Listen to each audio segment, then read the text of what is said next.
Badan Pengawasan Mahkamah Agung menangkap seorang oknum jurusita pada salah satu pengadilan negeri di Jakarta yang diduga terlibat suap penanganan perkara.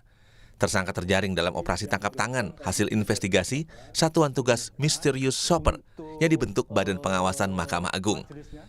Rilis penangkapan ini diumumkan Kepala Badan Pengawasan Mahkamah Agung Sugianto. Sugianto menerangkan penangkapan terjadi pada Rabu 17 Mei 2023 di sebuah jembatan penyeberangan orang di daerah Selipi, Jakarta Barat. Dari hasil penangkapan disita sejumlah uang yang diduga berasal dari pemberi suap. Uang tersebut digunakan dalam memperlancar proses eksekusi perkara perdata. Dari hasil pemeriksaan, oknum jurusita tersebut terbukti melanggar kode etik pasal 3 ayat 3 SKKMA nomor 122 tahun 2013 tentang pedoman kode etik jurusita panitera. Akibatnya, pelaku diberhentikan secara tidak hormat sebagai ASN.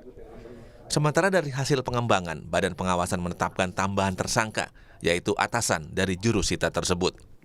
Operasi tangkap tangan yang dilakukan oleh Mr. Shopper Badan Pengawasan Mahkamah Agung berkaitan dengan perkara perdata eksekusi.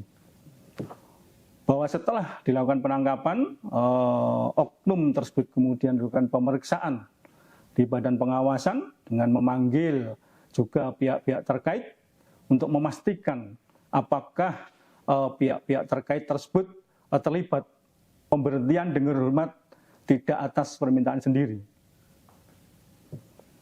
dari PNS.